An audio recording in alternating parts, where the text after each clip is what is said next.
Hank woke up and discovered that his phone showed 10 missed calls and the same number of voicemail messages. He didn't recognize the area code. After several run-ins with Chinese robocall spam, he had set his phone to forward unknown numbers to voicemail. Usually, Beijing Betty didn't leave messages. His daughters were not up yet, so he started listening to the messages.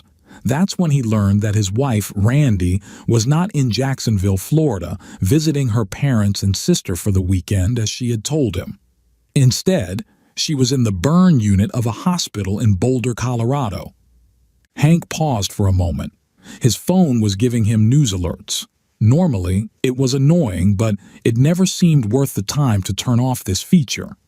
Something about fire stuck in his head.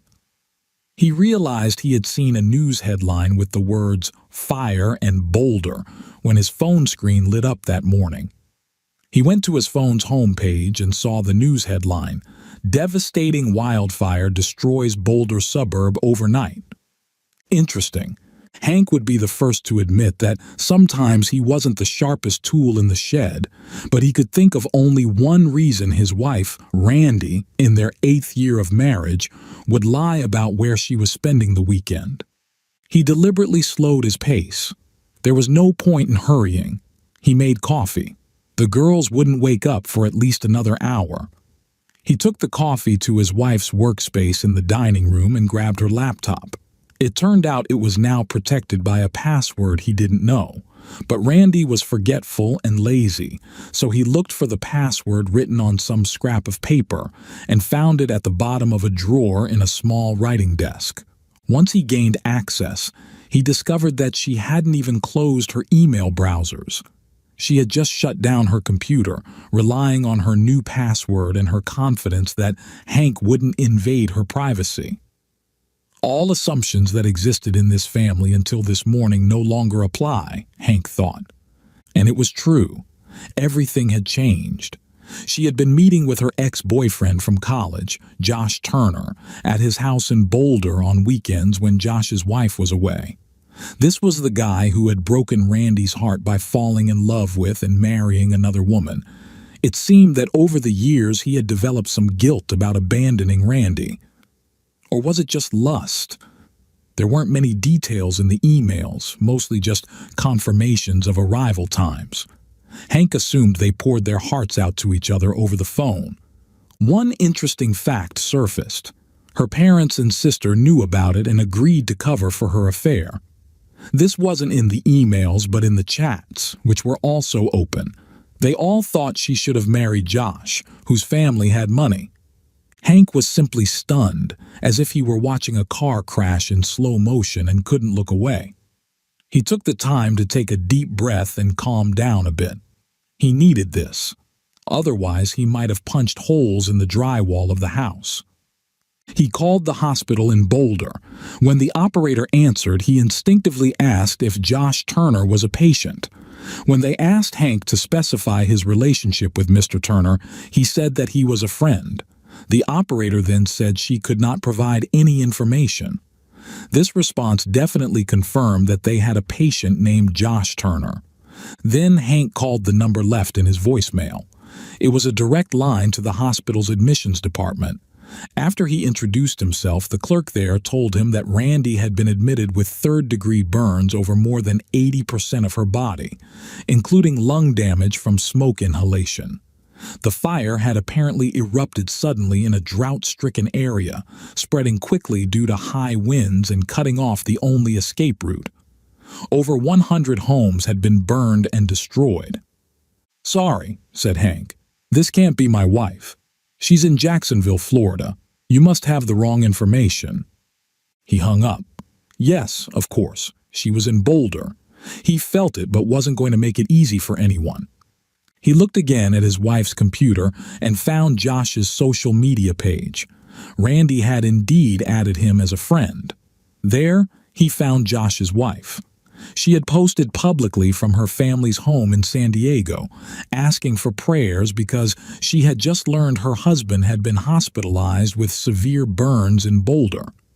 It was time to get some answers from the god of vengeance, Hank thought, as he messaged Josh's wife in the chat to introduce himself and share what he had discovered. He left his phone number. A while later, as he finished his coffee, he saw another missed call. He didn't recognize the number, but there was a voicemail from Josh's wife, Tina. Hank called her back. "Mrs. Turner? Are you really named Tina?" he had to ask. "Yes," she said with a sigh. "When I married him, there was always the worry that this would happen with the woman Josh had rejected. I married for love. Now it's just a complete mess. You must be Randy's husband." "Yes." "I knew about her, of course, when Josh and I met. Lately he's been acting strangely, but I didn't understand why. Now it all makes sense. Are you experiencing the same thing?" "Pretty much. I knew about Josh, but Randy was acting so calm that I didn't notice anything." "You're handling this very calmly, Hank. How are you managing that?" "You're speaking calmly, too." "I'm taking pills," Tina said. "Josh is severely burned. They've already put him in a medically induced coma. I lost my composure when I heard that. Now, I'm just in shock, especially knowing the truth about what really happened. What's your wife's situation?" "She's severely burned. That's all I know. I told them it couldn't be her because my wife is in Florida." Tina chuckled. "Oh, the hospital is calling again. Let me answer, and let's keep in touch." She hung up, and Hank saved her number in his contacts to ensure the spam blocker wouldn't send the call to voicemail. A new call came in, this time from Randy's father, Bob. Bob must have seen the news and gotten worried. "Yes? Hank? Yes?" There was a pause. Bob never liked Hank, and Hank reciprocated the feeling. But they always maintained a facade of polite interaction. Now, Bob wasn't bothering with politeness. "Hank, have you heard anything from Randy?" Hank paused. This question must have been hard for Bob to ask, morally speaking. "Why would I hear from her? Isn't she upstairs in her old room, spending time with you, your cantankerous wife, and your other idiot daughter?" Bob realized that Hank knew. He sighed. "Hank, she really does love you. I know we've never gotten along." "Bob," Hank interrupted, his voice growing louder, "that's complete nonsense. And before you continue and irritate me even more, understand this. I've always known you never liked me. You were sure I wasn't good enough for your daughter, but Josh was. Your wife and other daughter also treated me like a sneaky intruder. I tolerated it to keep the peace, but that's over now. And let me make this clear. If you were standing in front of me right now, I would do something to you that you can't even imagine. After that, I'd deal with both of those women just for fun. So, you and your lying damn family, you pathetic damn bastards." Hank hung up. There was really nothing more to say. To save time, he blocked Bob's number as well as his mother-in-law's and sister-in-law's numbers. "Dad, why are you shouting?" his daughter Nicole asked as she entered the kitchen. Her younger sister, Rebecca, followed her. "Daddy said a bad word," Rebecca announced. "Really?" Nicole asked. "Say it again, Daddy. I didn't hear it." Hank had to smile. "What was the bad word, Becky?" She frowned. "I can't remember." "You must have misheard. Now, let's have breakfast. Today is pancake day." 3 pancakes each and some orange juice, then both girls watched cartoons. After all, it was Saturday morning. They liked Bubble Guppies. Hank hoped these cartoons were a gateway to something more substantial, like Pinky and the Brain or Phineas and Ferb. The phone rang again. It was Tina Turner. "The pills aren't working." "What?" "The pills I told you I'm taking to calm down? Well, they aren't working." "Why do you say that, Miss Tina Turner?" "At the hospital, they connected me to the ICU where Josh is. The nurse put me on speakerphone, thinking it might help Josh to hear my voice, even though he's in a coma." "And then what?" "I lost it. I yelled that his girlfriend was also badly burned and would probably die, and that it was his fault. I said that after you and I both get the life insurance payouts, we'd go on a round-the-world cruise and spend all our time having sex with each other until we were numb, just to get even. His heart nearly stopped when he heard me. Even though he's in a coma? Yes, it's hard to tell if my yelling caused it or if it was just a coincidence, but he pulled through. I'm sorry. She paused. Sorry for what? Sorry that his heart nearly stopped, or sorry that he's still alive? All of Hank's instincts leaned towards cruelty, but he controlled himself.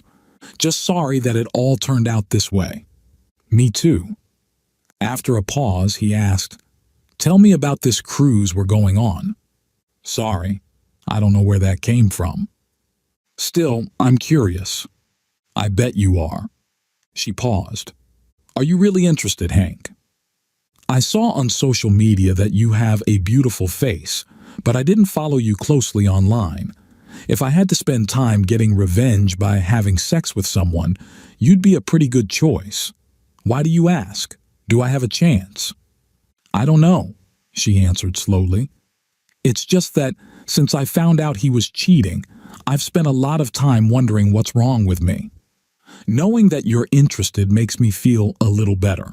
You don't look so bad yourself, by the way. Hank chuckled. Thanks. It's nice to hear, even if my wife clearly preferred your husband. Maybe the problem isn't us. I'm starting to think that too. Tina Turner paused again. Have you ever wondered why they did it? I suppose it's because they thought they could have sex on the side and get away with it. That sounds so simple. Well, what else could it be? Tina said firmly, Listen, we both have a lot to process, but let's stay in touch. We're the only two people who understand what the other is feeling right now. All right, I need to buy Bermuda shorts on Amazon for the cruise, and swim trunks. She giggled. At least you're making me feel better. Maybe the pills are working after all. Get a cabin with a balcony. She giggled again. Goodbye. They hung up. Hank saw that he had another voicemail. It was the hospital again. He called back and was connected to a nurse in Randy's room. She also put him on speakerphone. It must have been a different nurse from the one caring for Josh, but they all seemed to follow the same set of industry medical protocols. Mr. Henry Becker? Yes. I'm Nurse Young. We're on speakerphone right now. I'm in the burn unit intensive care. Your wife is here. She is severely burned and in a medically induced coma. She's next to me. We hope that the sound of your voice might help, even though she's unconscious. Hank thought that after today, the hospital might need to update their standard procedures for dealing with a patient's family. But he had to ask, why do you think that? I wasn't there when she was brought in. One of my colleagues was. She said that your wife gripped her hand tightly and wouldn't let go until they understood what she was demanding. Call my husband. I'm so sorry. Your wife fought the team with all the strength she had and didn't let them do anything until they assured her they would deliver the message. Okay, too little, too late, thought Hank. What should I say? He asked. Say whatever is in your heart, the nurse said naively. All right, thought Hank. Game on. Listen, you pathetic cheat, you dirty creature, he yelled into the phone at his wife. I hope you die in agony and spend eternity in hell with Josh, who's also going to die. Just so you know, I'm going to use all the life insurance money I get to seduce Josh's wife, and I will never forgive you. The line went dead. The nurse must not have been paying attention at first, but it seemed she snapped out of it. Hank realized that this wasn't the path to achieving any peace of mind. One day, he might feel some guilt for saying all this, but today was not that day. Daddy, what does seduce mean? Asked Becky, holding her teddy bear. My little ones. Oh, it means to deceive someone. She thought about this with a serious expression. When is Mommy coming home? This is what really angered him. the need to explain to his daughters what was happening. He should have thought it through carefully, but he wasn't in the mood. As soon as she can, Becky. Becky went back to the living room. Hank watched as she plopped down in front of the TV. There was no way he was going to take the girls to Colorado to see their mother wrapped in bandages like a mummy.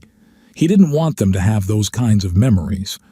30 minutes later, he had booked tickets for a week at Disneyland, a reservation at one of Mickey's hotels, and plane tickets. They were leaving the next morning. Nicole would have to miss some kindergarten, but so be it. Just as he received the tickets, the hospital called back. They said Randy had a heart attack and died despite all efforts to save her. Hank asked when it happened. It was exactly when he had yelled at her. Maybe he would advise Tina to try yelling at Josh again. No, let her handle it herself. In the end, Hank had to send Randy's medical insurance information to the hospital to get them to provide the death certificate. He called the local funeral home and arranged for her cremation. With her burns, Hank thought he might get a discount, but they told him they would still charge the full price. He asked them to mail the ashes to him after they returned from Disneyland. At Disneyland, the girls were sad that their mom wasn't with them, but they cheered up with plenty of sweets from the Bibbidi Bobbidi boutique. Josh held on until Thursday. Tina didn't yell at him anymore, so maybe that helped him hang on. After his death, Tina returned to Colorado and stayed with friends since her house had burned down. She acted like a noble widow for her children, she told Hank. She didn't tell them about Randy.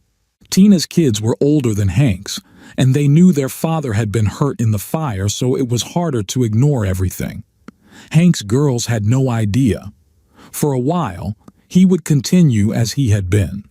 Still, not saying anything bad about their mother was not easy. Shortly after they returned from Florida, a delivery guy came to the door with 2 items requiring signatures. The first was a letter from her relatives. The second was a box containing Randy's ashes. The letter contained a request to provide Randy's remains so they could organize a memorial service and funeral in her hometown in Florida if Hank didn't want to arrange something where he lived. They must have been calling someone, he realized. The letter did not contain any apologies for covering for Randy. This fact made his next decision easier. He hired a teenage girl from the neighborhood to babysit and left the girls, who were telling the babysitter about the Disney trip, complete with showing all their new stuff and photos on the tablet. Then Hank drove to a nearby national park. With the box of Randy's ashes packed in a bag slung over his shoulder, Hank headed to one of the remote areas of the park. It had pit toilets made of cinder blocks instead of bathrooms. He took a photo as he dumped the ashes into the toilet. On the way back to the car, he considered that therapy might be a good idea, but the thing was, he wasn't angry anymore. Well, not angry enough to hit someone. Destroying a reputation was something else entirely. He posted the video on social media of him dumping the ashes in the toilet, along with an explanation. Afterward, he wondered if the National Park Service would issue him a fine for polluting the latrine. If so, he'd gladly pay it. He never contacted her relatives, but he saw in the newspaper that they had a memorial service in Jacksonville without him or his daughters. He told the girls that their mom had an accident while she was away and wouldn't be coming back. They took it as he expected. Fortunately, they had wonderful teachers in kindergarten who helped and supported them. The life insurance payout was nice. Randy had more insurance than Hank had thought. The insurance money made it easier for him to restructure his working life. He decided his daughters needed more fresh air, especially at playgrounds with lots of kids, and pretty young mothers, many of whom were very sympathetic to his tragic story. He left out the part about Randy's infidelity. He wanted sympathy, not pity. The girls started getting invited to lots of play dates, where the moms would invite their cute single friends. Hank began to see a way forward. Hank never met Tina Turner in person, although they chatted on the phone from time to time. Thank you for listening until the end.